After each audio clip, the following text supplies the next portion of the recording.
Assalamualaikum warahmatullahi wabarakatuh. Sahabat bahagia, bertemu dengan saya lagi Dr. Reddy Subagio. Sahabat bahagia, saya doakan selalu diberikan kebahagiaan, kesehatan, rezeki yang melimpah, ruah halal barokah oleh Allah Subhanahu wa taala. Sahabat bahagia, saya akan sharing tentang penyakit paru yang disebut adalah efusi pleura.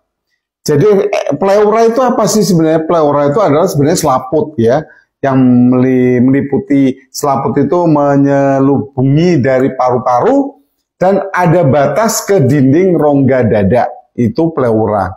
Nah, efusi pleura itu disebut efusi karena ada cairan di situ. Normalnya di pleura itu ada cairan kurang lebih 10 mili yang fungsinya untuk pelumas geraknya paru pada waktu bernapas. Nah ini kalau sudah sampai lebih dari 10 mili, mungkin terlalu tinggi, inilah yang disebut efusi pleura. Bisa penyebabnya banyak. Efusi pleura itu dibagi dengan dua jenis. Ada yang transudatif, di mana transudatif ini akibat peningkatan tekanan pembuluh darah. Ya, peningkatan tekanan pembuluh darah juga bisa karena rendahnya protein dalam pembuluh darah. Sebabnya itu bisa karena orang yang gagal jantung kongestif, artinya kongestif itu gagal jantung menyeluruh. Bisa karena ada gangguan pada hati atau liver, disebut juga sirosis hepatis. Ada karena emboli paru-paru, bisa karena kurang albumin, juga bisa pada orang gagal ginjal, contoh pada sindrom nefrotik. Ini yang jenisnya transudatif.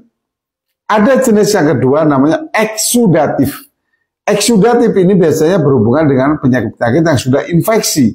Jadi eksudatif ini adalah ada peradangan. Bisa karena cedera pada paru-paru, ya, bisa karena tumor, kanker di paru-paru, bisa karena TBC, infeksi TBC, bisa karena cedera pada dinding dada. Ini adalah yang eksudatif. Jadi ada cairan yang tidak seharusnya ada di antara dinding pleura dada sama paru-paru yang melebihi batas normal, yaitu 10 mili. Gejalanya apa? Efusi pleura, gejalanya bisa macam-macam. Orang itu kadang-kadang sering batuk ya, batuknya batuk kering, terus bisa sesak. Karena apa? Ada cairan, paru-parunya tidak bisa mengembang secara maksimal. Terus kadang-kadang sulit napas ya, sesak sulit napas. Bisa napas itu sulit, waktu Anda terlentang, itu sulit untuk napas. Jadi kayak terbatas. Nah ini perlu diwaspadai, perlu dikenali.